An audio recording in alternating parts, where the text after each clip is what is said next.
This episode of Idle Thumbs is brought to you by Squarespace, the best, easiest, most professional, user-friendly way to make your very own website, portfolio, blog, or online store. Wow. Yeah, with 24/7 customer support.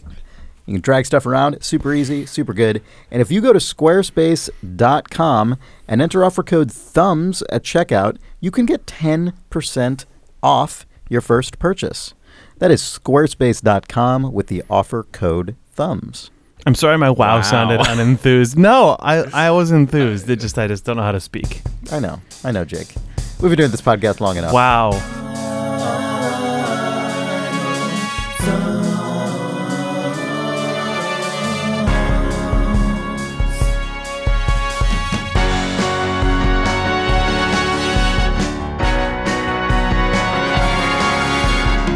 It's July 6th, 2017.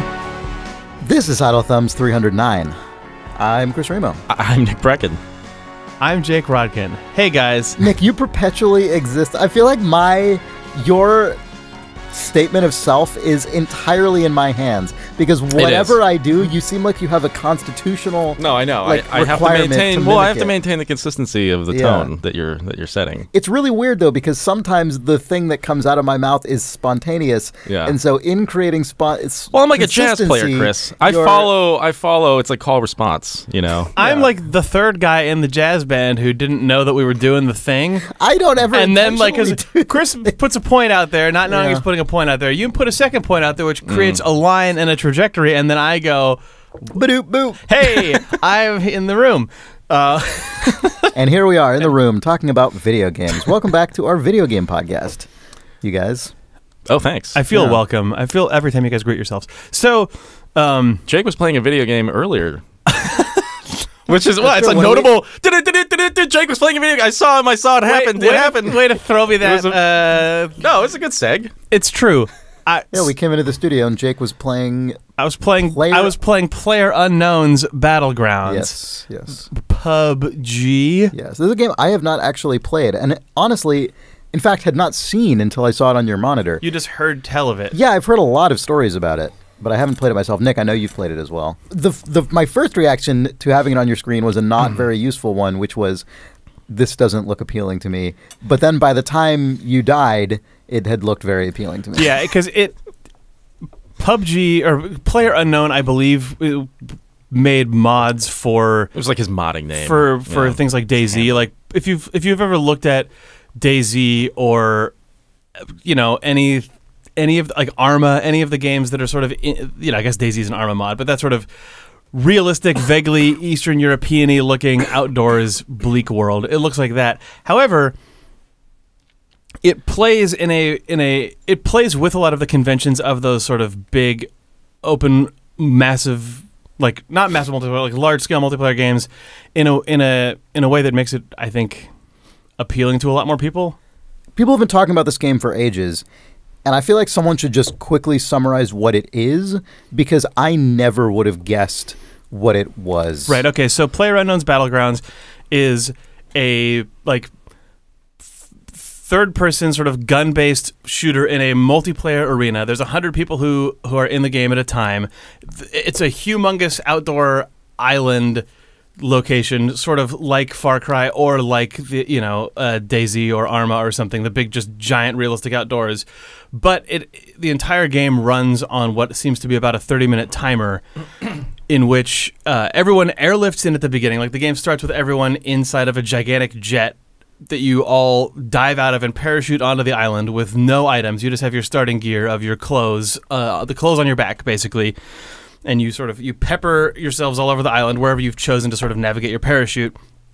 And then every few minutes, a huge alert comes up announcing that the map is constricting. And if you go to your map screen, which is a full screen map, you see a big circle starting at the outer extents in the sea and sort of slowly crawling towards a center point in the map. And then every few minutes, it will slightly readjust the center point and start constricting the map again. If you are outside of those boundaries at any time, the world gets filled with lightning and you start taking damage, which is what makes it feel like the Hunger Games or Battle Royale or something. Yeah. So it starts off, if you don't know anything about the game, it does start off seeming like maybe you are just dropping into a DayZ or one of those sort of bigger long-term survival games until suddenly it's like, everyone move to the middle of the map, and you realize that the pace of it quickens and quickens and quickens, and it's always over in a half hour, unlike something like DayZ, which could go on for half a day, if you wanted to, or I mean, it's basically functionally forever. It's like a mod in the most classical sense, where it's like, oh, we're basically taking the framework of this game, but there's this crazy thing that happens, and it's like also what it has that's different than it, which is really cool. Yes, that's totally true. You can tell that it's not a mod because it actually it's very bare bones. It's not like when DayZ first showed up and you could feel the cruft of the entirety of Arma behind it being sort of pushed away. This feels very much more like a point release of an early access game where there are parts of the game that just literally aren't there. But I know what you mean. I think that it having that aesthetic, it almost feels like that's just a signifier for what genre it seats in, the same way that there's a ton of stuff that kind of looks like Minecraft, even though it is in no way derived from Minecraft. I feel like maybe this color palette and this style of person and this style of lighting is almost just like a signifier to put out in your screenshots for people at this point. Like, I don't know. I've never played any team matches. I've only played solo because I've only played a few hours of it so far. And I've heard that if you play it in a team, it's a different experience. I mean, if you're on voice chat with 3 other people who are in the server, and when you die in the main game right now, you just you can look at real. You die for real. You can just look at your corpse, and you can't spectate anyone else. You can't do anything else. So you basically just quit and start a new round. But if you are playing in team mode, you can watch your friends and whatever else. But even in the couple hours I've played, I feel like I feel the hand on my shoulder that will just continue to press me into the seat and keep me playing this game forever. Like the round that you guys walked in on, in which I ended up coming in like 23rd, somewhere in the mid 20s, which is my best yet out of the 100 people. That round started with me parachuting out of the plane, and the parachuting beginning is an amazingly like solitary and calm experience because it starts with like the sound of the plane, then just silence, and it gets just quiet until and then the game is very quiet other than the ambient sounds. The silence is broken first by you like crunching into the ground. First it's the plane, then the air, then the silence of the parachute, then you crunch into the ground, and then you just hear some like you'll hear like a pistol pop in the distance or some footsteps. That was my first like 5 rounds, but this last one, I still didn't know how to put clothes on my guy. I hadn't gone to the character selection screen, so I just had like a utility belt and underpants on, and I was parachuting in. And right before I got to the building, I looked to my right and saw another naked dude parachuting in from a different direction who must have jumped way later out of the plane and then steered himself to me. And then it was just like... Intentionally, do you think? I don't know. It seemed like he hadn't seen me either because he sort of then started to turn around, but we were way too close to the ground. Then we both landed in a like farmland with a house in the middle of it. Mm-hmm. And the house was symmetrical on the inside. So it was 2 naked dudes scrambling to the house. I got to the door first, tried to close it in his face, and he opened it. And then both of us ran into the entry hall. One person went left, one person went right. And I could just hear him slamming around in the house, like opening doors, clearly looking for weapons. Right. I found an assault rifle, ran into the other room, and then shot him in the head. And it was really fucking vile. Wow. But it was like my first like 2 seconds in that game were just like this madcap, just naked people scrambling through a house, swatting each other. That's like a Michael Haneke movie or something. Yeah. Jesus. And then that was the only guy that I killed until I was myself killed like 20 minutes later. But all of my previous rounds have been me sort of just like in a very solitary place, then occasionally hearing someone way off in the distance doing something bad. But Nick, you seemed like you had a different experience. Oh, no, I just wanted to say, are you aware that there's a first-person mode? Yeah, but it's bad. It's not. The first-person mode has such aggressive head bob on it that it made me barf. Oh, okay. Like not literally, it didn't make me barf, but you can first-person pop into the very beginning and you can see all the guys lined up inside the plane. I just wanted to make sure that you knew that was a thing. Yeah, you can. Yeah. And it's the most vile thing because this is a bunch of ripped-looking video game protagonists all stacked together in a plane, and when you're in the plane together is the only time that all voice chat is on. Oh my god! So it's like the like 11-year-old, can you guys hear me? Shut up! Like that's all that experience was, and then we all disappeared onto the island and slowly killed each other. Yeah. Oh yeah, before either of us had guns. Is it actually that all chat is on, or is it just that proximity is on and you can hear everyone because you're right there? Oh, maybe it's proximity. That's what you want. Maybe it is like proximity. That, and then you give it, can you guys still hear me? Shut the fuck up. I don't know, because as you like purge it away, the rate at which you leave that plane is like, so fast. It's just there would be no time. God, the moment when you leave the plane and you can see everybody parachuting and you know that they have some like agents. I mean, like you have like basically a fairly large you can swing window forward, back, to kind and of turn. Yeah, like but I mean like you see the guy like right next to you and you know I can't land next to him. Right. But maybe he's going to land next to me. Where are you going? Like the mental games that go on in your own head. Like I have a hard time with this game on my own because it's just you swinging away. Oh. Is he going to chase you, or are you guys both going to decide to not be near each other? From like the first minute, I am filled with such a sense of just dread and just mental anguish that I find it really difficult to play this game alone. I really want to try playing it like with you guys or something because I can't. I just it's not even the feeling of like someone's gonna find me. It's just knowing that probably what's gonna happen is I'm gonna run for 10 minutes, get shot in the head and die. And I see it in my head just like the second I leave the plane, I'm like, I'm gonna die, I'm gonna die, I'm gonna die. And then like it's just and then I do. So you're that character. Yeah, basically I'm just like, I don't wanna be here. Why am I in this plane? It's funny, for me, you're like the actual person in Battle Royale or whatever. Yeah. What is this happening? What is this? This isn't like cool what the fun fuck at all. Yeah, like it's oh man. I've never had a desire to play Rust or DayZ or any of those games because I know that the hypothetical maximum is basically unreachable and infinite, and if I like no matter how good or bad I am, there's a chance that I could be in this for 4 hours, or I could just be fucking tortured to death or whatever. Whereas with this, the fact that I know that the moment that I'm killed, like it's over. One, I can bounce, and two, like,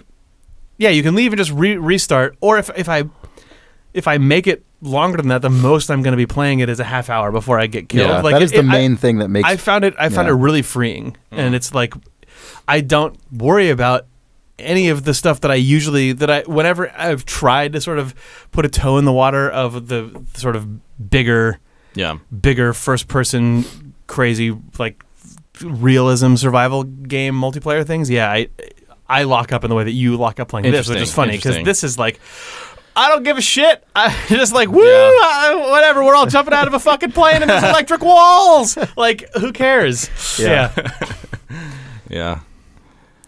Yeah, I don't know. To your point, Chris, maybe I think actually it's for me. It probably is somewhat the aesthetic of it that just like if that game did look like Team Fortress 2, I probably wouldn't feel the same way about it. But the fact that it's so like realistic in its tone, just I think that's the thing that just kind of like makes me just like someone's gonna shoot me with a rifle. Oh God, my head's gonna explode. Like it's just that's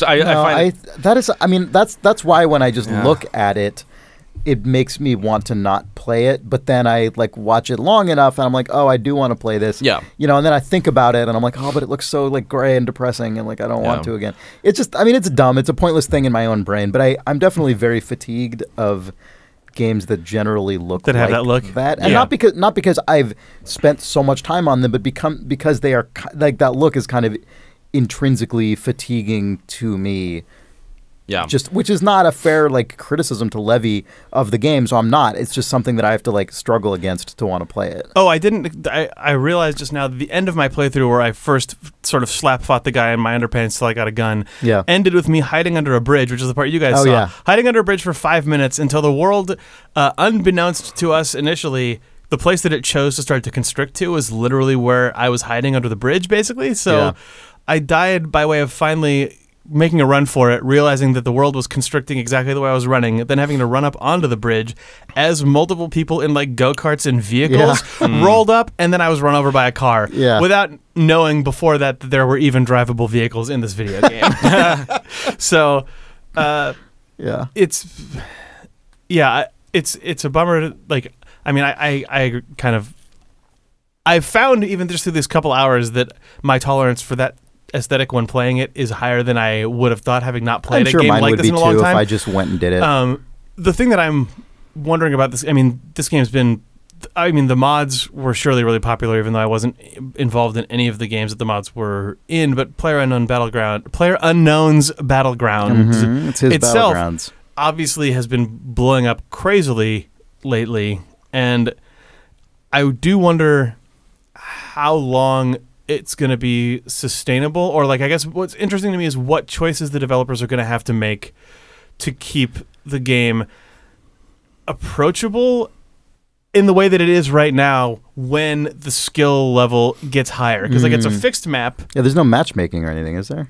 I don't believe that there is right now. I think it's just you just jump on which regions. It just pick a server in North very America and classic fill me up, or fill it up with dudes.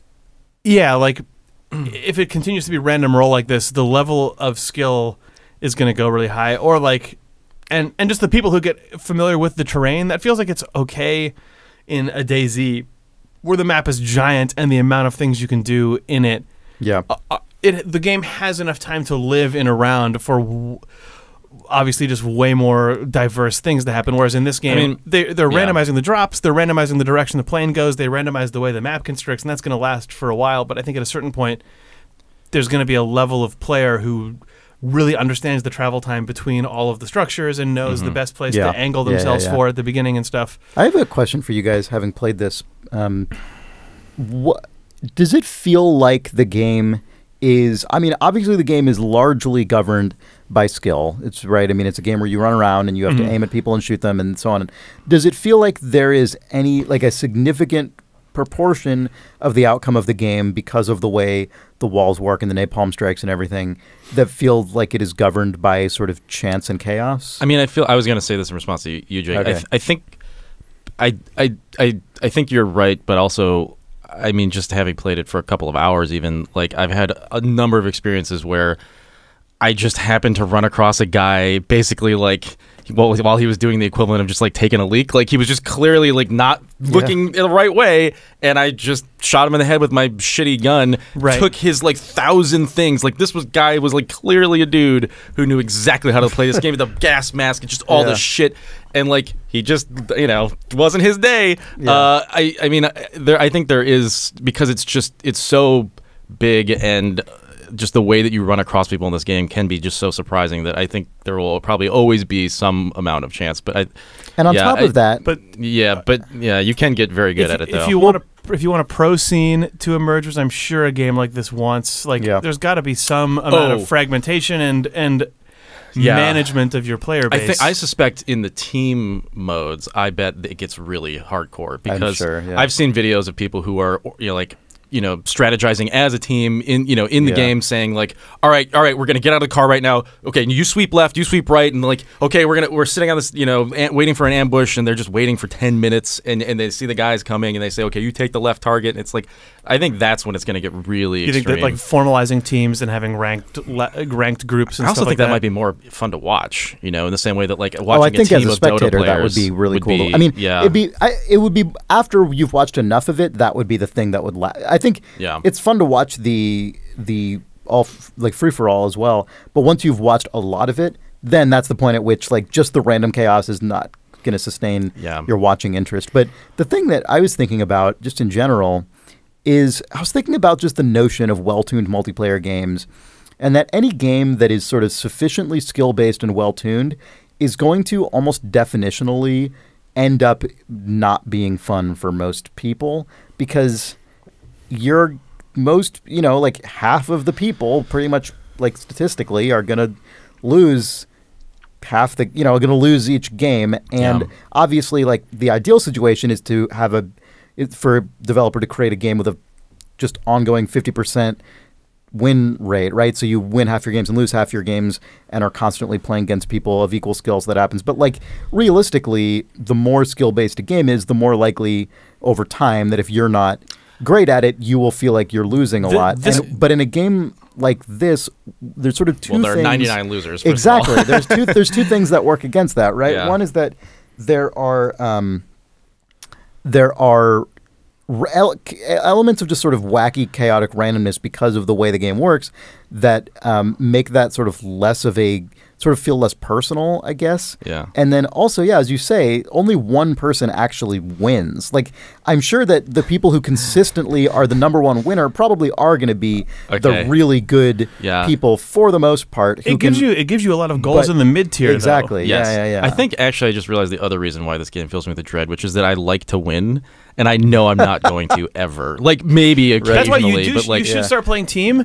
Because if someone on your team wins, you collectively feel like you. I think that's going to be the version. Because for me, I don't give a shit if I win. But being like, oh, you know what? My first time in, I like kind of lucked out into the top 50, and I was like, okay, I got a little taste. Yeah. Then all of my rounds after that, until the one you guys watched, which were all still on just totally random pub servers, I was, way down in the 70s. Like one round I got shot 5 minutes in, but it was like, okay, well, I know because I occasionally have some outliers that are higher up that gave me a taste of what it's like to be in the longer round. Like that 0 to 100 leaderboard giving you something to constantly strive for. It feels like if that can be matched with some sort of smart internal ranking that will slowly step you up onto servers where the band of 0 to 100 puts you somewhere in the mid-range and gives you the ability to reach higher, but also gives you the ability to sort of tumble down a little bit. They could make a good balance. Yeah, I did want to say though, Chris, I think the best you can do probably is getting number one every time. Yeah. And, yeah. This is me talking about out of my ass because I've never made a game like this, but like having played a lot of them, it feels like to me the best you can do is to mitigate the sort of level of unenjoyment of losing in those games. Like for me, when you play Dota and you know you're going to lose and you know it's going to take 30 minutes to lose, that is the sort of worst case scenario, I think, for a game like this. And I guess in this case, when you lose, you're just done and you go on to another round. And I feel like that's nice. You never feel like you're out of it. There's always a chance that you're going to be the last guy as long as you're alive. But you're talking about in terms of skill. I wish there were ways to stay engaged on the server that I died in, and they definitely don't want to let you spectate stuff because Twitch exists and because team cheating exists. But if they could wait 30 seconds and then show me the map and then just show me replays of where everyone before me died or anything to sort of give you something to stay in. I would. One reason I brought up reason I brought up Overwatch as a comparison point is because I think there's a version of this game in which the kind of wacky conceit of the game could be effectively backed up by somewhat more sort of imaginative visuals, and I don't mean that has to look like Overwatch, but I just mean whatever it is. But the other reason that Overwatch keeps coming into my brain is because I think one of the real triumphs of that game is Blizzard taking this game, like Overwatch, is sort of a pastiche of past ideas from kind of large or mid-sized multiplayer games. And one of the things that Overwatch did so well was by applying this level of fit and finish to every single part of it, including dying and the way replays work and all the little sort of personal bests that you're like all of that stuff. It obviously wouldn't be the same as the ones Blizzard made in Overwatch for this game for various reasons. Like you're not going to have, the same kind of spectator and so on. But just thinking of all the different ways you could add all that crap onto this game and just make the experience feel constantly dynamic. Especially with the actual vague battle royale conceit, the sort of notion of there being a layer built on top of it to sort of grossly entertain you would actually be really cool and fun, I think. And obviously it's, this is, I presume the team that made this was small and it's based on a mod, so it's not reasonable to expect any of these things I'm saying to just be there. It's an early access small scale game. Already insanely impressive what it has managed to do in the audience. It is accrued is crazy, but it seems like the exact right kind of game for that sort of treatment that Overwatch got. Yep. I mean, I haven't played a lot of Overwatch, but I played a bunch of it when it came out. Yeah. I mean, for me, with a game like Team Fortress 2, it does a good enough job of kind of making me feel like I'm even though my team might be losing, I still feel like I'm in kind of a separate world from that, like where if I'm a medic or something, like what I'm doing right now is still fun even though we're losing. I mean, I guess that's kind of a class-based, that's one of the things class-based games have going for them. And I guess Overwatch is similar in that respect, where you have a job and that job is fun in and of itself outside of the fact that my team might be winning or losing right now. And I guess the question here would be, would that overcomplicate the core conceit of this game too much? Yeah. I don't know. I don't either. I wonder if this game, I mean, one thing to see is whether this game ends up spawning sort of imitators that end up bringing in more elements from other games like that or not. I mean, they're already talking about adding other modes. Like they're talking about adding the zombies. They're talking about adding a zombie mode, which is an asymmetrical thing where some players spawn in as fast-moving zombies, like the Zack Snyder Dawn of the Dead, or I guess World War Z. I guess has fast zombies, or what? Or Left 4 Dead. Yeah, I guess Left 4 Dead has the ones that are fast. And those infected, please. Yeah, you could play as the infected, and it sounded like I read some interview where this is all still just being messed with because it's early access, and that stuff isn't even live, I don't think. But yeah, like those characters would not be able to carry weapons, but would be fast and powerful, and maybe have some extra sensory perception. They could tell how you're feeling and what you're thinking about. They're like empaths. What? No, sorry. What are you talking about? I meant that like they could smell you or see your footprints, or they'd have some sort of visualization of. They talked about those are the sorts of things they're playing with for that class. Okay. Yeah. Whereas other players who spawned as people would have the abilities you currently have, where you're kind of just an Arma dude. That's really not super appealing to me as a thing. Like I like the everyone's on equal footing, and the only distinctions are who you choose to pair up with, but. The fact that exists at least shows that they're willing to totally muck with it, even now. Sure. Yep. I guess. Also, the first thing they do is a zombie mod, but whatever. That's what people want. It's what people totally want. Yeah. And yeah, I mean, I'm going to keep playing this video game, so I'll tell you guys next month how I'm doing. It took me so long before I knew you could wear a shirt. Why do you not? Classic Hunger Games scenario, classic Battle Royale character. How do I put my shirt on? They didn't tell me. They didn't tell us what this is. They just told us. Are we allowed to put our shirts on? Put the shirt on. What's the rules? The character creation screen is choose your face, choose your skin color, choose your gender, and your hairstyle. And then it's like, you've created your character. And then there's a huge button that says Play Battlegrounds. And then there's another button over on the side that's like, change your graphic settings. Also put some clothes on if you want. So you could just start nude, and then all the clothes that you find are off people in the world. Yeah. I wish that they just made everyone start nude. I think it'd be better. Yeah, that seems good. I mean, think it's not like they don't give you any works. protection, do they? Right? I mean, a shirt isn't going to protect you. I don't know if any of that stuff has stats.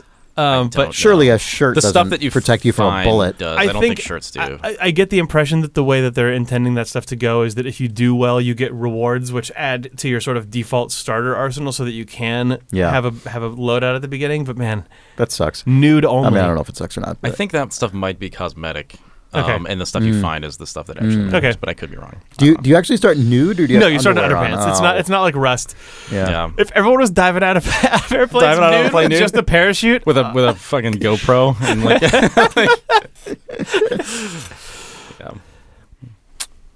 it would be really fun if everyone in the game actually had a GoPro on their head. Like if they just leaned a little bit further into the fictional conceit. I wonder how long until there start being sponsorships like that. Oh, GoPro sponsored that Steep game that Oh, you weren't here for that. I talked about the game snowboarding Steep, game, which is a snowboarding. Well, it's sort of a winter sports game, but yeah, it's like just an open world. Was that the one with the weird living mountain? Yes. Yeah, it's weird. It talks to you. Yeah. You didn't really get into that part when you were talking about the game on the podcast. No, I talked about the weird voice, but I didn't. Anyway, you wear a GoPro, and like, it's cool. It's a really good feature. Like, it's recording all the time, and you can just replay and share clips and stuff. It's really good. Yeah. Yeah. All right, so now GoPros needs to step it up into new Battle Royale skydiving murder festival. By GoPro, not affiliated with PlayerUnknown's Battlegrounds.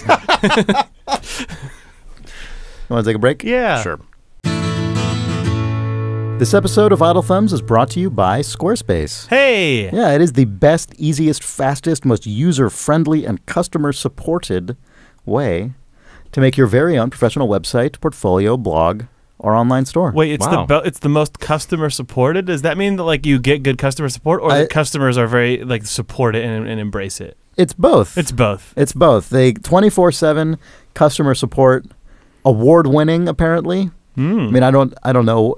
I couldn't qualify those for you, but I can very much believe that they would have won an award for their 24/7 customer support. It's excellent. And the making a website is extremely straightforward and easy. You pick from some different themes. You can drag stuff around. Just go edit the content with a very straightforward, what you see is what you get style editor. The content. You can edit the content. You can edit the content on your very own website. And if you go to squarespace.com and use the offer code THUMBS when you're ready to check out, you can get 10% off your first purchase. Wow. And you can make all your stuff without putting in a credit card or anything. So you can make sure, you can make sure you know what you're going to get and that you like it. And then when you do, you just put in offer code THUMBS and you get that discount. You print it out. You print it out. They print it out. And that's all you got to do. Sweet. Yeah. Nice. You could make a website that embeds the video that Nick is obliquely referencing. Schneider lens. Look at that horse. Yeah. Photo printer. 4X optical zoom. What? Yep. If you go to squarespace.com and use the offer code THUMBS, you can make a website more coherent than the one we're describing and get 10% off squarespace.com with the offer code THUMBS. This episode of Idle Thumbs is brought to you by ProFlowers.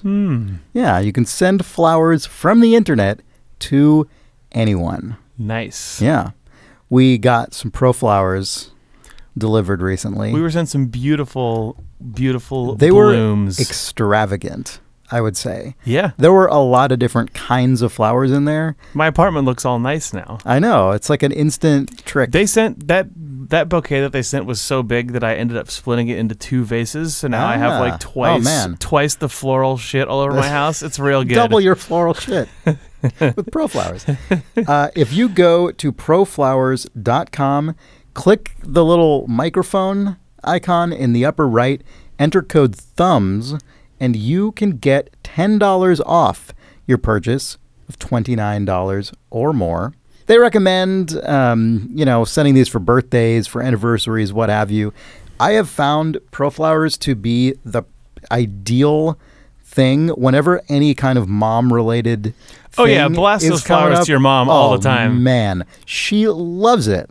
I mean, understandably, because they're beautiful. But it is like the input to output differential between the work it takes me and the amount her mind is blown by those goddamn blooms. Do you think is impressive? Do you think that there probably isn't, but maybe there should be a ProFlowers API so that you could sort of write a small script that would, within sort of a random but controlled range, send your mom flowers within a random but controlled price value. just like anytime within 4 and 7 weeks interval, your mom's just going to get some flowers at her house. That's a good and idea. Lose her mind. Yeah, and you can have a few different messages that you. But those you kind of are scraping from tweets, so they don't make sense, but they're kind of funny in an absurd way, which a mom would appreciate. I don't really understand the message you sent, but they're so beautiful. Thank you. That is exactly what my mom would say. If I sent her some like weird Markov chain tweet pinned to a beautiful flower, gift, she'd be like, I don't quite understand. I'll put this in the trash quietly and put the flowers in a vase and smile at them. Yeah. So if you go to proflowers.com, click that microphone, enter code THUMBS, you will get $10 off your order of $29 or more. You can get them scheduled on whatever day you want, so they arrive properly to the place you want them to go. They show up fresh. It's good. They do. They have a little flower food you give them to keep them fresh. They guarantee fresh for 7 days. Proflowers.com. Click that microphone. Enter code THUMBS. We're back. Mario time. Oh, is it? Yeah. What? Well, I mean, we do a podcast monthly now, which means that we weren't able to do Mario time. We weren't able to be around right when E3 was happening. Yeah, we kind of just missed it. I was so tempted to do a pod blast just to talk about Mario Odyssey, but now we should talk about Mario Odyssey. Okay. That's the new sort of main entry in the Mario series coming out on the Switch. It's a 3D platformer. Looks like Mario 64 or Mario Sunshine or something more than Mario Galaxy. Like the worlds are not spherical. They seem like it's just sort of big worlds. But there's a lot of things in it that I'm actually excited about that maybe I can talk about in a moment. The biggest feature of this game, I think Nintendo announced this back when they did a Switch unveiling, but they got really into it in E3, is that Mario can take his hat off. What do you guys think? Mario can take his hat off, and his hat seems to be a weird living character that he can throw like a boomerang and like do some little like trick moves with and stuff, but he can also chuck it at many enemies and objects in the world and possess them. Okay, so I thought I thought it was that when he takes the hat off and puts on something else, he disappears. Yes, and then... that's what I just said. He can possess it. Okay. I think you can do other stupid little tricks with the hat as well, but the biggest feature of the hat is you throw it at a thing, and then Mario goes, whoa, and turns into like a ghost image of himself, gets sucked into that creature. So like the video that they showed was a huge T-Rex stomping around. Yeah. The player throws the hat at it, then the T-Rex is wearing a hat and has a mustache, and you control it. So... And then when you leave it... You say you control it or you can troll it? Both. I mean, well, I think basically... Mario is a troll. Okay. That has been established. The end of all of these experiences, when Mario leaps out of these creatures, they don't return to their own life. They just disappear into a cute cartoon puff of smoke. So I don't think that you're really trolling it, given that you killed it. Yes. Is that true? Really? Okay. So what the fuck? Wait a minute. Mario even exist? That's what I'm asking right now, because you said that the hat is a character, but is the hat not just Mario? Yeah, the hat is Mario. But if it Who's was the weird fucking goblin troll that being inhabited by Mario most of the time? But if What's it was, that guy's story? If it was, he would disappear in a puff of smoke, right? He does when he puts it on someone else. But he comes back. Yeah, that's just somehow. the hollow shell. That's just the hat torturing him. Okay. For sure, right? So Mario's just a chosen puppet. Man that just was possessed by this hat? I don't know. I think Mario is the hat. And what this fucking little bulbous piece of shit that he runs around as is some hapless... Is he a victim? Victim. Yeah. Some plumber who got possessed decades ago. Oh, look at this hat. Yeah. The end of fucking life. So the opening of this game will be like 400 years ago, and you see sort of the hat as it sort of just goes, and then subtitles show up that say, there are times when I need a permanent vessel. I cannot just jump from body to body. I need someone to, some place in which I can live during the in-between. And then you just see, like, Brooklyn, New York, but like Goblin, New York, where weird bulbous cartoon people live. And then the hat lands on that guy. Is it true, or is it just one bulbous cartoon person? Is Mario the only one? Well, because remember in the original trailer, he walks around and there's normal people. And well, I said Brooklyn, New York, Chris, which in, Mario and Luigi, those guys have their own look, and like Wario and Waluigi, and to a certain degree Princess Peach, they all kind of have like the look of being...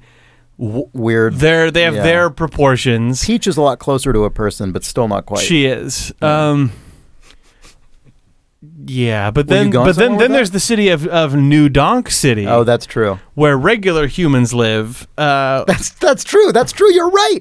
In this universe, Brooklyn is populated by weird, fucked up homunculi, and New Donk City is populated by normal humans. By normal humans who Mario can possess and then make disappear. And by Mario, I of course mean the hat. The hat. Well, what's funny is that you're right. It's been happening for like tens of millions of years. The dinosaur thing is a weird callback to the earliest era of the hat, in which that was all there was to possess was a bunch of fucking dinosaurs. And that baby Mario. Is Baby Mario that old? I mean, Baby Mario exists in Yoshi's Island. Is Yoshi's Island prehistoric? I mean, it's a place called Dinosaur Land. We don't know. Maybe we're learning new things. Yeah. Maybe Mario. So Baby Mario. So maybe the hat like manifested itself as a baby first in dinosaur times. Maybe when the hat is wearing you age very slowly. Oh, it's like the ring. It's like Lord of the Rings or something. Baby Mario basically grew up into Mario over the course of 65 million years. Yeah. I buy that, I guess. Yeah. It essentially freezes time, but not quite. It just moves so incrementally slowly that it's imperceptible. Yeah. Yeah. Weird. I don't really know. Like, I mean, it seems really intrusive. It seems like a penetrative act what Mario does to people. It's weird that that's just like how he lives. Yeah, it's really strange because like Kirby, his power is to eat someone and then gains their power. Yeah, but he can spit them back out, and then they sort of go, oh. But you know, they're like they're back. Yeah. Whereas Mario annihilates people. Mario. Like there were a lot of goofs made right around the time Mario Odyssey came. That imagery at E3 came out. That were like transposing images from Twin Peaks with Super Mario Odyssey, and it's not inaccurate. Yeah. There's a darkness at the heart of the Mushroom Kingdom. Yeah.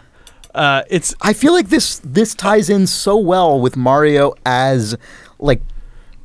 Weird ruler of as sort of creeping gradual overlord. The idea that people slowly are like, holy shit, it's the hat. Yeah, but like if we take the hat off, does he die? There's got to be some like special status for the Mario vessel. Yeah, I agree because like he's the one that the hat can come back to over and over again. But like, what was the story at the very beginning of that? Is he corrupted? Like you get by like, is it like a Lord of the Rings thing? Did he originally possess Wario? No. I think Mario as a baby. So where does Mario Odyssey? I think he was born with that hat on, and I think he just. Where does Mario Odyssey sit relative to the rest of the Mario canon? If it's pre-Wario, it's my hope that Mario Odyssey is like the tipping point. Maybe the hat doesn't. Okay, so wait, this works with Mario not aging sort of normally. Instead of just aging normally, he is physically corrupted, right? The hat sort of like over time reflects. His exterior reflects his corrupted interior. You think that he turns into Wario because it's the hat? Yeah. So it's like he is like KOTOR becoming a dark Jedi and getting sort of veiny and stuff because his choices are slowly turning him evil. His mustache gets all zigzaggy. I would posit then that Luigi was given the good hat, and that's why Luigi just remains unchanging for the entire time, even as Mario gets corrupted and brings in hat. But it still keeps him unaging and sort of helps him see Mario for what he is. But that's why Luigi stands to the side when he gets swapped out with like Waluigi, who gets brought in from nowhere. I was totally right that Mario is a fucking capering goblin troll. He's fucking Gollum. Yeah, he's just Gollum. Yeah. He's Gollum. So Waypoint at E3 talked to Nintendo about Mario Odyssey. Yeah. And here's some key questions from this interview that they had with a Nintendo representative. Okay. I should actually look up who it is. Kenta Motakura, and I don't know what his role is at Nintendo, but he was allowed to speak on behalf of the company. Okay. So this is official Nintendo news about this stuff. This is sanctioned speech. This is, Mario uses his hat to attack in the game. I think his name is Cappy. Is the hat alive or is it just a weapon? Nintendo. He is alive. Oh, no. For the first time, Mario evolves in a world where there are humans, and we see Mario is really different from the other people in New Donk City, for example. Is Mario human? Mario is human. Really? Why is he so different? In the world, there are many different types of people, you know. So that's... Fair enough. Yeah. All of the rest of the answers in this interview are like paragraph-long explanations and excitement about stuff, but then this guy is just like, the hat is alive. No, he is alive. The hat is alive and is gendered. The hat is male and is alive. Mario is a human, but he's like a different type. He's just one of the many sorts. Finally, as we don't see many pipes in the game, is Mario still a plumber? In the January promotion that we saw, Mario jumps out of a manhole, so I think he's still doing his job. What? As we know, the principal activity of plumbers is to jump in and out of pipes and manholes. He's definitely doing a great job. Yeah, I feel like though Mario Odyssey is increasingly That's probably why the hat chose him. Right, his profession allows him easy access to people's homes and civic infrastructure without suspicion. Also in Gollum fashion, I mean, he's sort of hiding underground. You know what I mean? Like he's just like that's true. You know what I mean? Just like pipes, covered in filth and just damp, moist places. Mm-hmm. Mario spent a lot of time sleeping in the Mario Brothers plumbing van after that hat took him over. Yeah, making a weird nest out of newspaper and his own spit. Yeah. So probably Mario is not 65 million years old. Probably just He's probably 64 million years old, Chris. Well, no, I just mean like the current plumber Mario shell surely was chosen in the relatively modern era. Oh yeah, I'm sure though that it first realized its weakness of not having a vessel thousands of years ago, and you could sort of trace back through the eras all of the different people who have worn the hat. Yeah. But then it's like Assassin's Creed. Yeah. Leonardo da Vinci, the Pope, yeah, classic figures granted with extraordinary power. Yeah, who need to feed on enemies by possessing them and then returning back to their host. Yeah. Napoleon.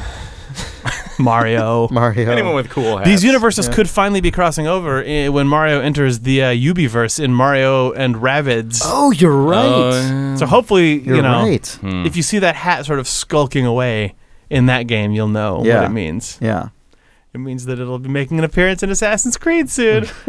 I mean, it'll show up as a fucking like Steam pre-order bonus. Oh yeah, wear the Mario hat in Assassin's Creed. It will not. As your guy. I could see it happening. Possess other people. Maybe if one of the Assassin's Creeds comes out on the Switch, then it would.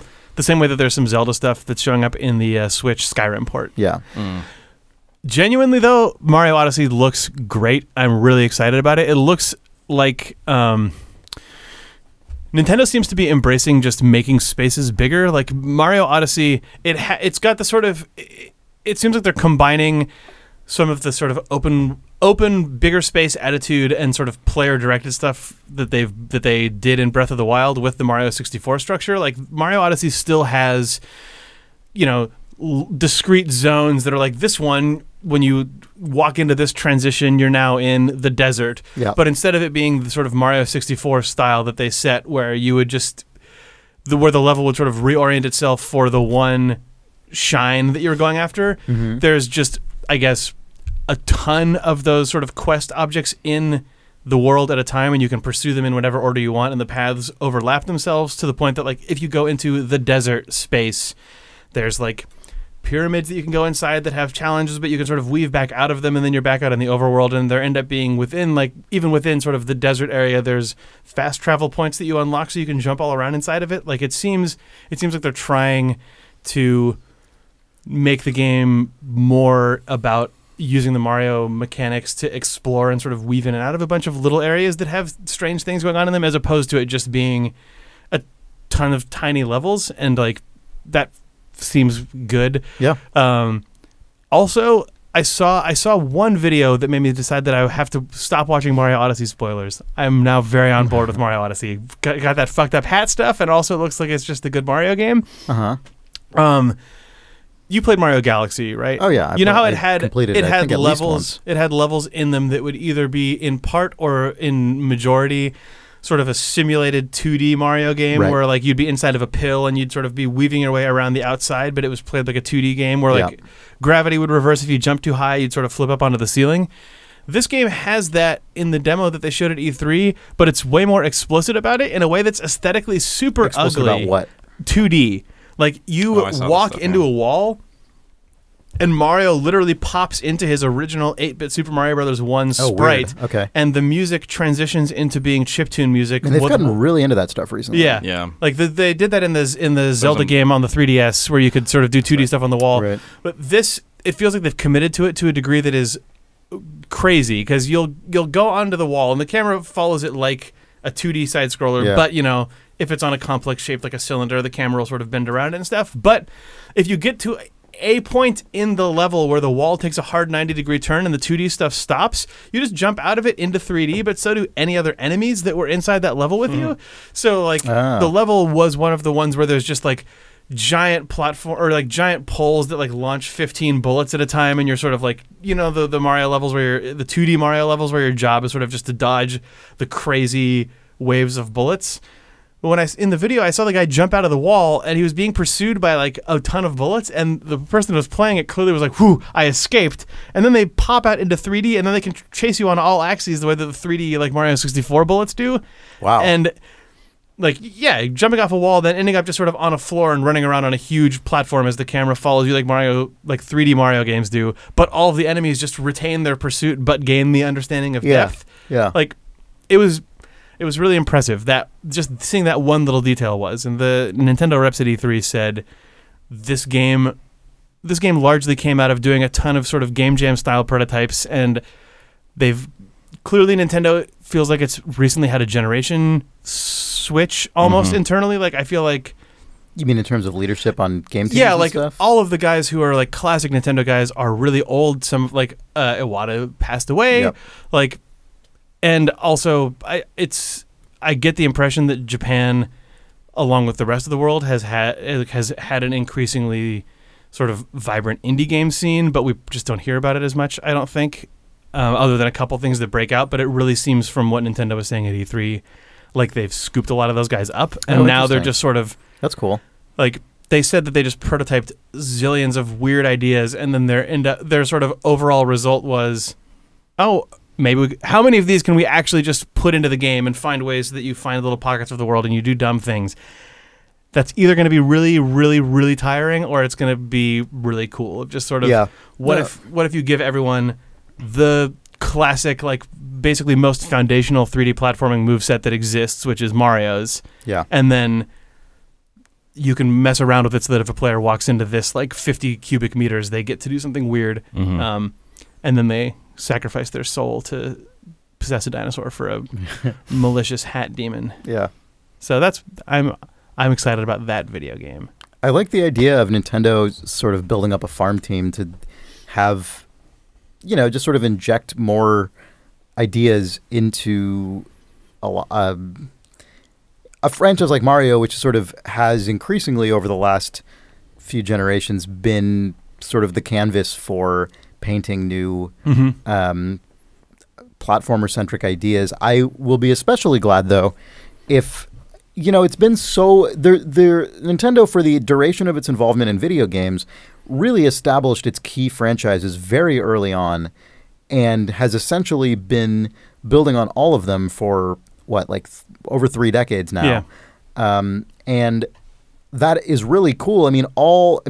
Mario, Metroid, Zelda... I guess are the sort of the big three, but they've all had incredibly fascinating and really impressive evolution over the course of all of them. But it's also like any new Nintendo franchises that aren't those tend to have really short, relatively short arcs comparatively, or just not get that same treatment over time. And if there's actually really a significant generational shift undergoing in Nintendo, it feels like it could be really cool and exciting to see what that means over the next 10 years. Yeah, I know. Seeing the jump that Breath of the Wild took, that feels like a lot of the ideas in that game would not come in unless... it would be an extraordinary ability to look outside and change single thing that you're doing and have the same old team build that game. I feel like that game feels like, even if the leadership was the same, the actual team that's building it came in with a sort of revitalized sense of ideas. And if that's also happening in Mario, I hope that those people get cultivated inside of that and then are able to sort of spread out like spores into the company and hopefully plant a bunch more seeds, which I'm saying Pikmin 5 confirmed. But in the meantime, it's cool just to see the mainline Nintendo franchises feeling like they're getting a really fresh breath of life for the first time in a while. I get Mario Galaxy was a big deal, but it felt, especially in Zelda, like it was just a decade since they had really done anything like this. But now you can possess a fucking dinosaur and kill it, Mario. Yeah. Nick, you've been playing lots of video games, I hear. I was going to talk about a bunch of games, but actually I think maybe I'll save some of it. For what, next month? Well, yeah, I guess just not, talk about it. Well, what is your most potent experience? Well, if anybody wants to hear me talk about Rust, then be a Patreon backer or something and ask me about that, because I had some stories from Rust that I could tell, but they're a little long. I'm going to talk about this weird-ass game that I played that I think people are aware of, but I don't think many people actually are playing, because I don't know if it was well-reviewed, but it's Friday the 13th, the game. Official game? Yeah, have you heard of this? No. I have, but I haven't played it yet. So I was curious. Who made it? I don't know. Here, I'll look it up. Yeah, we can look it up. But this is an asymmetrical multiplayer game, right? Where you're either teens or Jason Voorhees. Yeah, you load into a map. The maps are based on the films. You've got Crystal Lake, and I'm not really well versed in the Friday the 13th lore, but anyway, it's camps and stuff. the game begins. You are sort of randomly either a teen, or if you just win the die roll, you're Jason. Oh man! And this is Ilphonic, the game developer founded by Raphael Sadiq. Do you guys remember? I remember when they founded like a decade ago. Yeah. And I don't remember what they ever even did. They made Friday the 13th the game. Yeah. It took yeah. 10 years. Oh my God! They're one of the companies working on Star Citizen. Oh, interesting. Among other things. Interesting. They made a game called Nexuiz, which I remember when that was announced, but I don't really think it really was a thing. And then they made Sonic Boom: Rise of Lyric for Wii U. Weird. Anyway, Okay. whatever. Yeah. Weird. What a game funny studio. company to come back from. Yeah. Not having thought about it in a long time. Yeah, but they made this game Friday the 13th. Is it multiplayer only? Yes. Yes. Okay. And so, yeah, you're either a teen or you're Jason.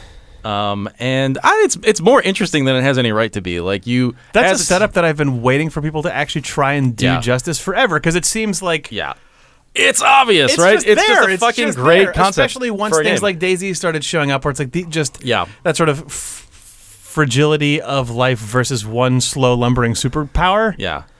I think they got surprised by themselves. Like, I think they definitely didn't realize that this game was going to be as good as it is, or like that people would actually want to play it, because they're sort of they're in that sort of like not early access. So like, I don't know if it's early access or not, but they're just like, oh shit, we got to update this. Oh, we know it's bad right now, but it hit bigger than they expected. Yeah, for sure. Okay. But it's interesting. Like, it seems like conceptually like what's in the water right now. Yeah, I mean, that's Jason. Jason jumping out of the water as a weird vine-covered baby. Well, I'll get to that. I'll get to that. So yeah, you play as a teen. You're in a camp setting or whatever.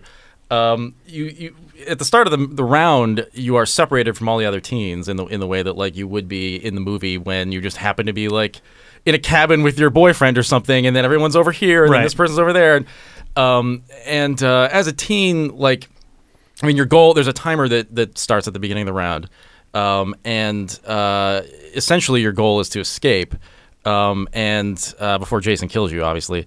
And there are just a number of different ways you can do that. You can call the cops, and then the cops take some time to get there, and then once the cops are there, you can kind of make your way to the cops, and then you've escaped. But in the time in which, like, you're just scrambling around at the beginning of a round, it's crazy because, one, your, like, standard walk is incredibly pathetic in the way that, like, a horror film would depict somebody just kind of, like, just being an idiot. Any noise you make, just, like, to Jason is represented as a visual. Like, he can just see everybody. Right. And so, like, you can't make a lot of noise.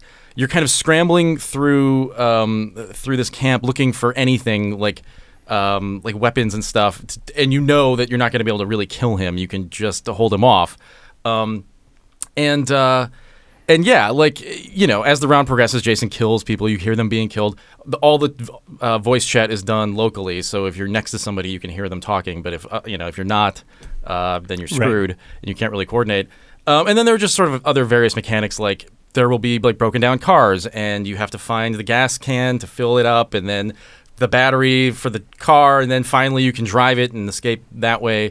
There are mechanics in the houses themselves, like you can board up or like, you know, brace doors and just try to hold. Can you build traps? You can build traps. Good. They don't obviously kill Jason. But that's an essential piece, though. Yeah, you can call a guy. Once one person has died, you can call like your buddy from the town over or something, and he comes with a double-barreled shotgun, and he gets one shot, and if he hits Jason, it's like got a high chance of him being killed in the way that the movie might end with like the guy who comes in at the very end. Yeah, exactly. There's just a lot of good shit like that. So what is the beginning of a round like, where in the movie the teens would not suspect the existence of Jason? So there are some things that I wish they had done differently. This is one of them. Every round begins with a cutscene where you're just around a campfire, and then Jason just walks up, and everybody just runs away. It's really silly because it's not like what actually happened in these films. Like, but I guess they're in a rock and a hard place with that, right? Because you have to establish that he's a problem. And if you don't establish Jason's there, all the human Jake players already. If they started with if you were all I wanted to be paired up. No. what I was gonna say is you all start as teens. Yeah. And then one person just gets a Jason who guarantees cutscene Jason spawns behind you, eviscerates you, and you scream, and then everyone else hears the first kill, and then that person is Jason one for the person rest of the just game. doesn't get to play. Yeah. Oh, that person's Jason. That's a good idea. That's brilliant. If the game that's a just much picks one better idea. random that's person and you just like brilliant. get drilled through your chest and look down and see a gross first-person death, and then you're that's Jason. so smart. And you'd hear that echo out across the lake, and then it'd be like first blood, and you're like, oh shit, okay, it's going now. Yeah.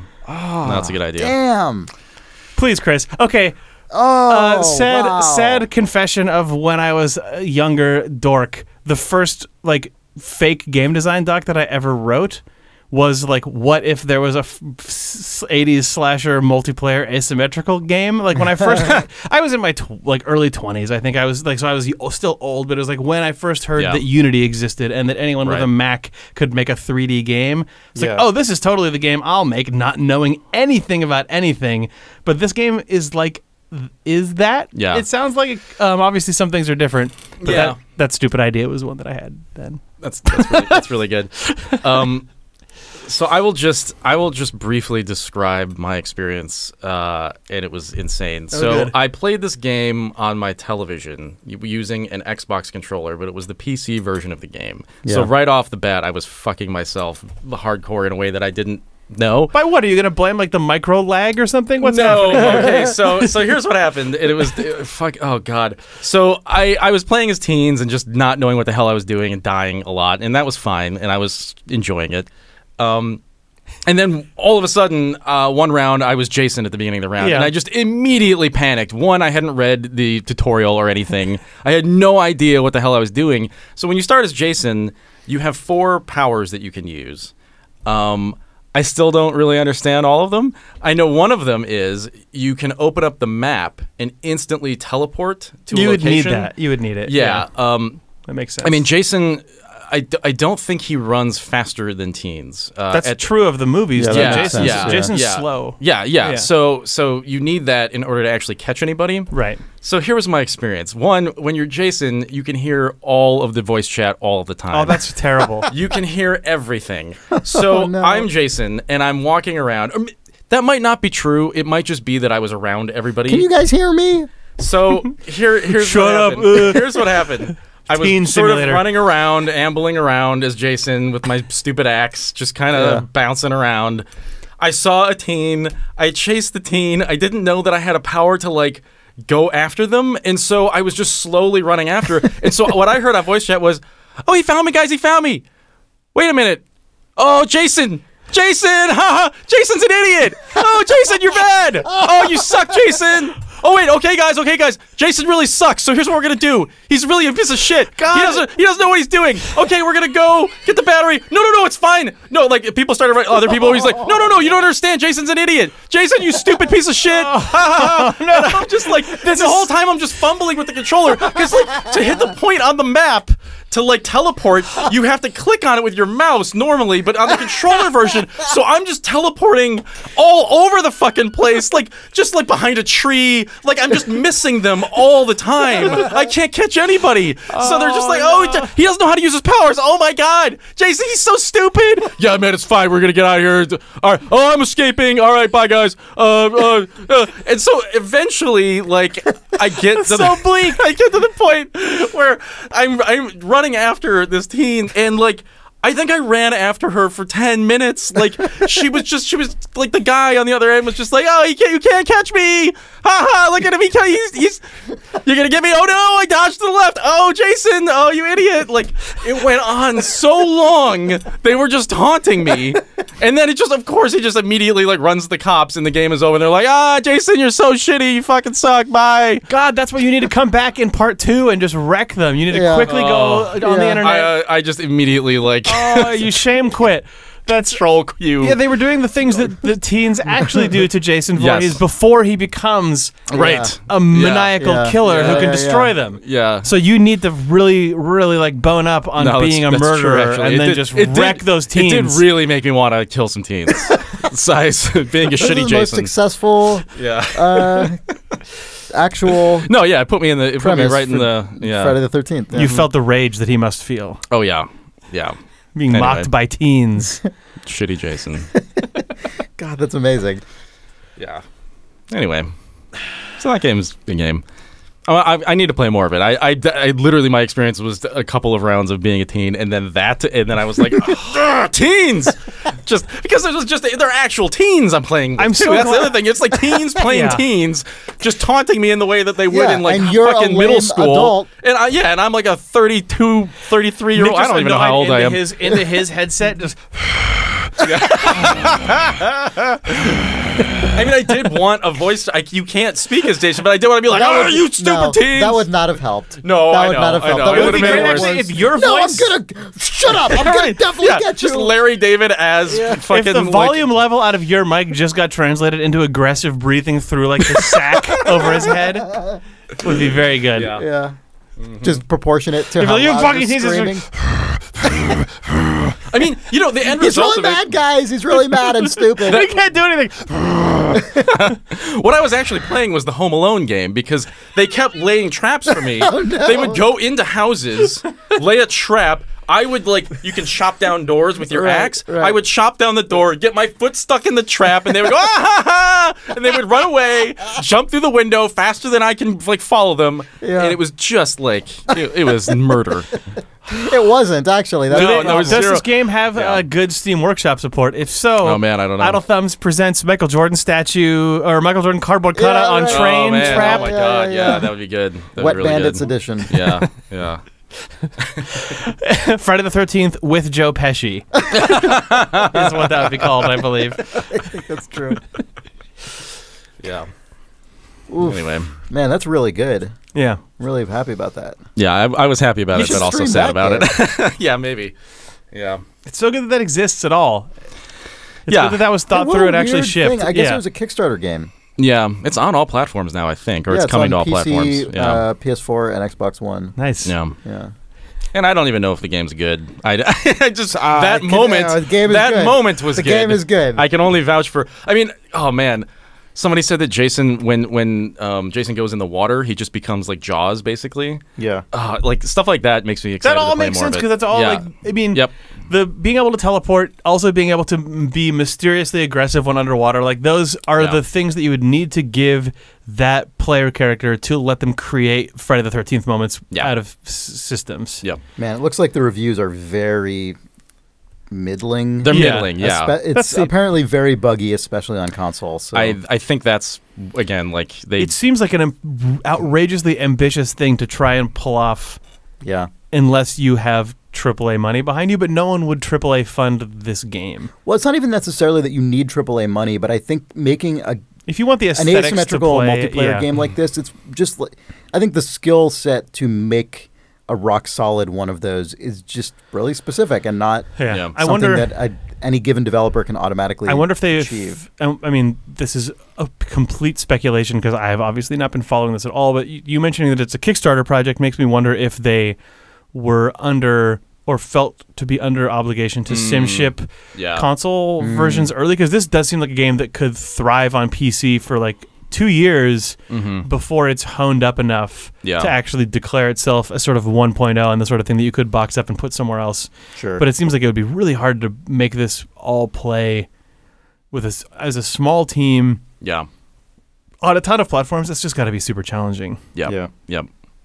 And just on Steam, I think people would be forgiving of fun with jank in a way that you might not be if you paid money to download it off of a PlayStation Store. Especially if you're not somebody that is... Or Xbox Live. If you're just sort of like average consumer guy who like goes like, Friday the 13th Friday the 13th, I know what that is, and download it. Yeah, whereas with Steam, you can do what something like PlayerUnknown Battlegrounds does, and a lot of Steam games do, and just put a huge warning up that's like, we're still fucking making this. It's fun right now, but like it's a disaster, and people would not care. Right, you're totally right about that. Right. Yeah, but definitely. I mean, that's again like who knows what their actual dev process is. But it's cool that you had fun with it. And it's I mean, you made me want to play it a lot, like a lot. Maybe I'll stream it and see if it's actually good. But I did have fun with it. Yeah, that's cool. Yeah. It would be really fun to actually do an Idle Thumbs community play of that, where where it was us and just other random people from the forums. Yeah, so, like I've seen all people teens do or that. people who know us. I've seen it. I saw a few YouTube videos where like they did organize something like that. Yeah, That's cool. Because the moment that you got random rolled into being Jason, everyone on the server would be like, "No, Jason sucks." Once they hear that you're Jason, it would be a disaster. That's all you would hear. Yeah. How long is a round typically? I think the max is 30. It felt more like an average of like 15. Okay, That's that's awesome. good. That's what you want. Yeah. Yeah. It gets right to the chase. You know, I mean, like Yeah. people can die within the first couple of minutes. Yeah. So It seems like it's basically Act 3 or whatever of one of these movies. It's when all of the bodies start dropping fast. Yeah, at the end. maps aren't huge, and in fact, I kind of wish. I mean, again, I haven't played a lot of it, so I don't know. But it is a really like constrained play area, and I feel like this game, like I hope that they make more maps and make sort of add variables and things, because it just seems like it's such a fertile thing. I mean, they could really blow it out. But I enjoyed what I played. All I can think about now is Jake's proposed No, I know. tweak to the opening of each round. It's so good. That one It's person so gets good. a horror movie death. Yeah, and you could just for any given map. The game only has one map, I assume. You said it has a few. Oh, Has a you few. just said it has a few. Yeah. Yeah.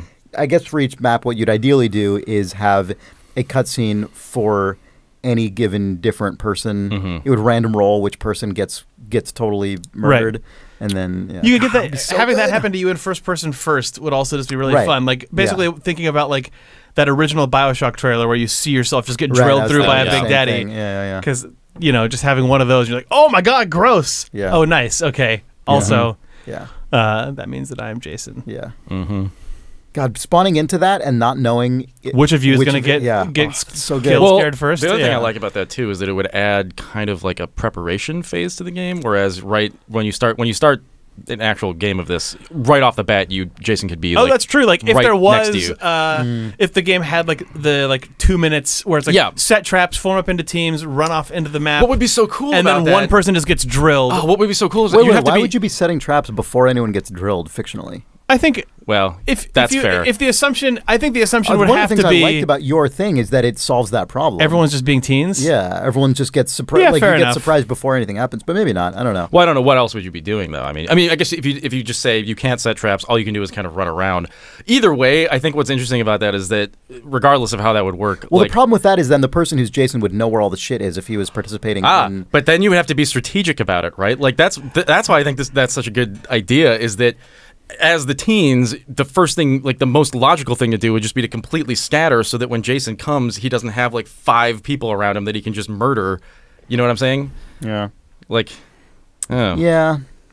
Man, so much of the strength of that pitch, though, to me, is that it can preserve the fictional conceit that they don't know he's there Well, until he is.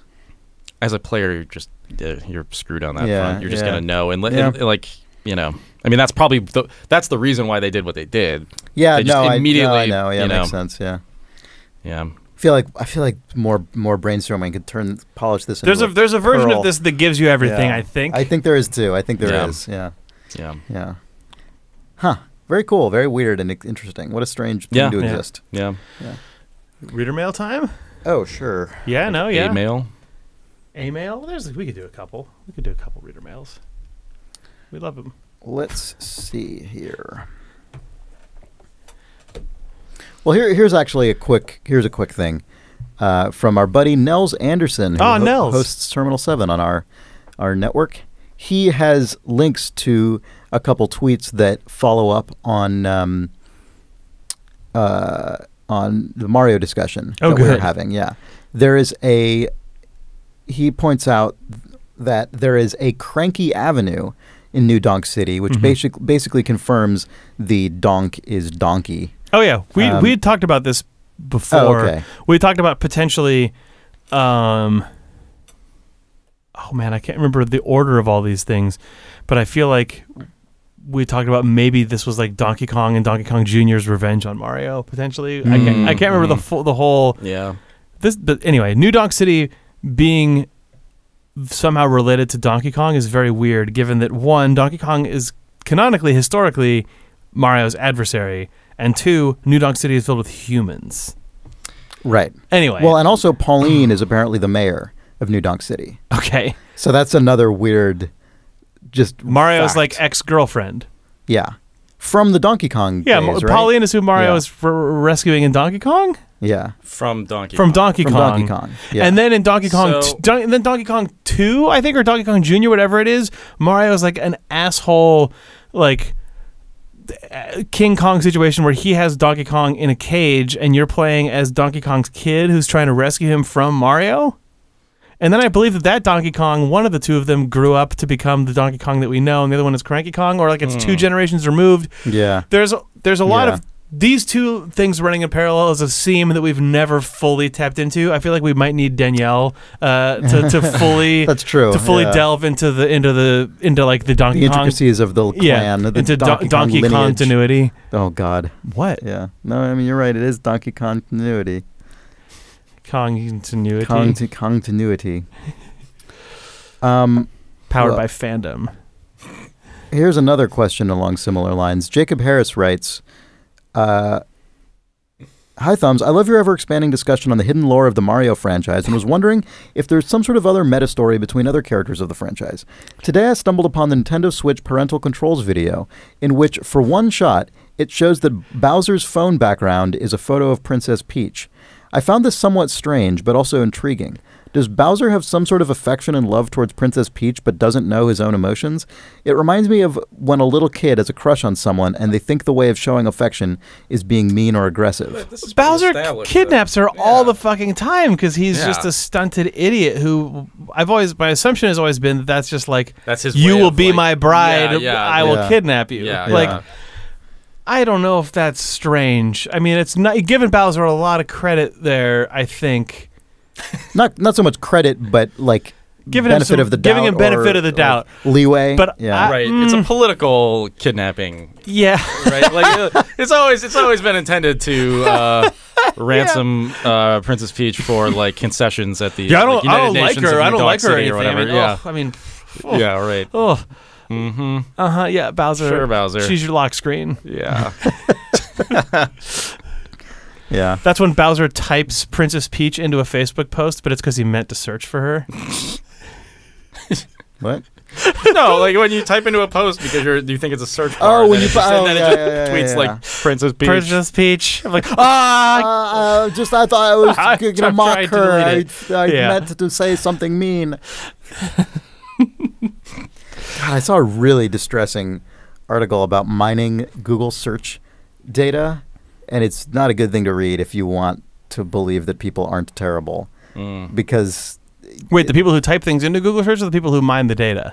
the people who type, I mean, the data just reveals like the kinds of things people search for. Oh, there's no way that any of it's good. Yeah, and the sort of observation of the article was people feel comfortable typing things into Google that they do not feel comfortable saying to other people. Oh, yeah. Like saying to like their therapist, like just their grossest like beliefs or assumptions or whatever, just like go into Google and it's just possible to just aggregate that information. Yeah, and the way it's that weird. people see the internet as part of their interiority is distressing. And Yeah. I mean, not only like that comes out in Google search history, but also just the way people leave comments everywhere. I No, don't think it's people true, understand that they're actually in a public space, that they think that they're still inside of their brain. It's too bad. Yep. It is a weird, yes, that is true. And it's weird and gross.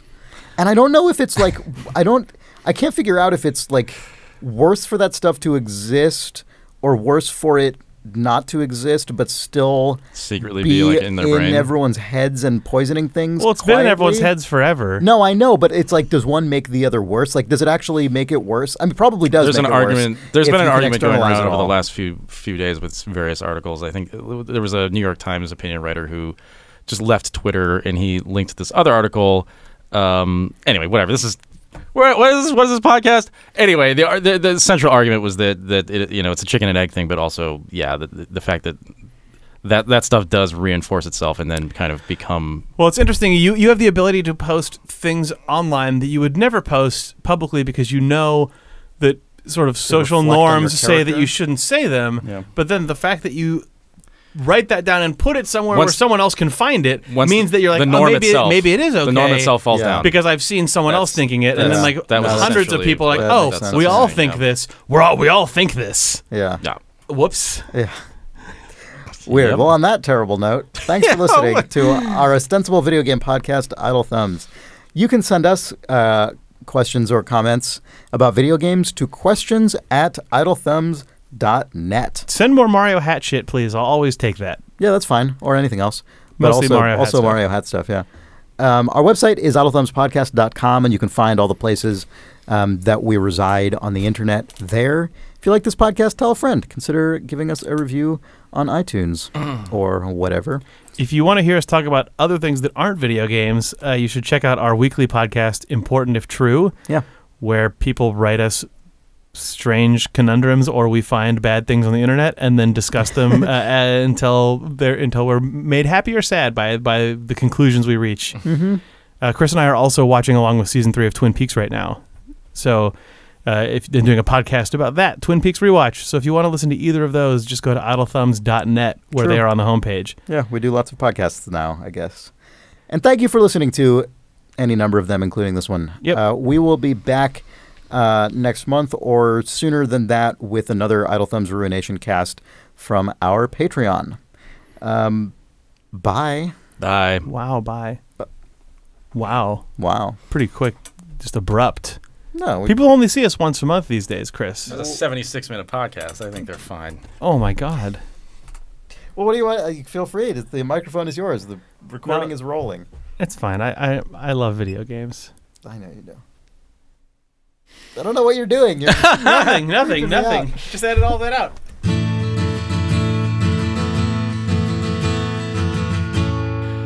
It's July 6th or whenever. This is Idle Thumbs 309. Or whatever. Yeah, okay. I'm Chris Remo. I'm whatever. No, you're not. Whoever. Who I don't are know. you? I'm Nick Brecken. Okay. You did this. Who are you? Yeah, what? I'm Jake Rodkin. Yeah, I all right. did this. Welcome back to Idle Thumbs, you guys. Oh, hey, it's good to be Hey. back. We're here to talk about video games. Yeah. Yeah. Nice. Love them. What? Yeah, you said you played like I did play a million of billion them. games. What if Yeah. we start this over again? I knew Yeah, that was that's me. coming. I knew. I could An see the art. Jake. I could see the Jake rewind. I like, realized what I button did, press, just and then kinda I like, looked around at the world that I had wrought Yeah, and went, no, this is you- a bad world Yep. in which I don't want to I live. know. This is just let's find a new seed for this. Reroll. Yeah. Reroll. It's July 6th, 2017. This is Idle Thumbs 309. I'm Chris Remo. I'm Nick Brecken. I'm Jake Rodkin. Welcome back to Idle Thumbs, the video game podcast. Of your you guys. dreams. Oh, it is of your dreams. I've always wished that there was a podcast like this, and now I get to make it. Yeah. What are the qualities that you have wished for? Someone talks about games, Uh-huh. video games, Uh-huh. Goops? video games, Uh-huh. video games, Uh-huh. video games, Yeah. Oh, we talk about. And that's about it. Idle Thumbs. Right. Okay. I hoped well, it would be called that. Uh-huh. It turned out there was a podcast network named Idle Thumbs. Right. So this was the It was perfect perfect place. home. Yeah. You decided to launch it on episode 309. Just Yeah. yeah. Yep. Okay. It's a strange choice. It'll all make sense in time. Once you backport all other 308 episodes, Yeah. this universe will be Yeah. complete. Yeah. I don't know what that even means, but it seems like something someone has said about something. Yeah, data complete. That joke will make sense once we. Yeah. Once you- Classic meme from episode. Once we go back and 172. invent and record an Yeah. episode, about 30 or 40 episodes ago, maybe 60 episodes or so, called Data Complete, then people will Yeah. be like, oh man, they planted that seed in the No, I've got premiere a lot of episode. ideas. I've got a lot of 309. ideas for hilarious stuff. Yeah, I was thinking maybe Like something like Baboo. Yeah, some Oh, guy- this is horrible, you guys. Like a wizard. That would be funny, right? You know what? Right? You know what? Come on. I have major regrets about my idea of starting a new podcast. So instead, I'm going to start a new podcast.